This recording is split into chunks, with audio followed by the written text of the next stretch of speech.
অপূর্ব দত্তের লেখা কবিতা বর্ণ পরিচয়।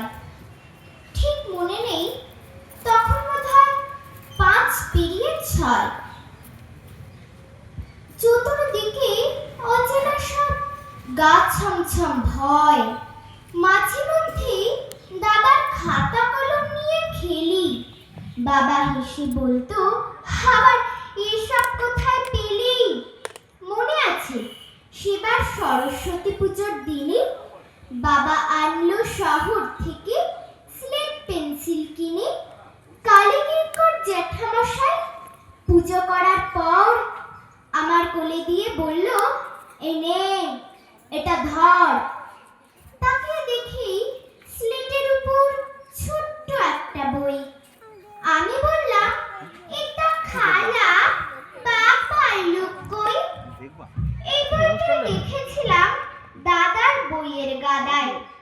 মাঝখানে এক ভ্যাপড়া ছবি, লালচে নাকি সাদাই। আমি তখন কি বা বুঝি, পুচকে একটা ছেলে। ওই বয়সে কেউ খুশি হয় স্লেট পেন্সিল পেলে। আজকে যখন কাজের ফাঁকি পিছন ফিরে দেখি, ঘুমে জাগরণে হঠাৎ চমকে উঠি। এ কি? লাল মলাটের ভিতর থেকে আসছে পাখা মেলে। মাধব ভুবন অভয় নবীন হাজার দামাল ছেলে। হাসতে হাসতে আসছে ওরা, ভাসছে খুশির ভেলায়। ভাসতে ভাসতে উঠছে মেতে আকার ইকার খেলায়।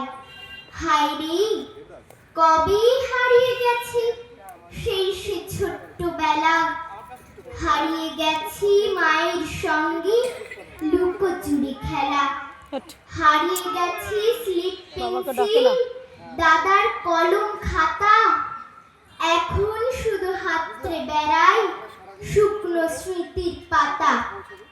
আসবে না আর, আসবে না সেই 5 পেরিয়ে 6। সাগর থেকে কুড়িয়ে আনি বর্ণ পরিচয়।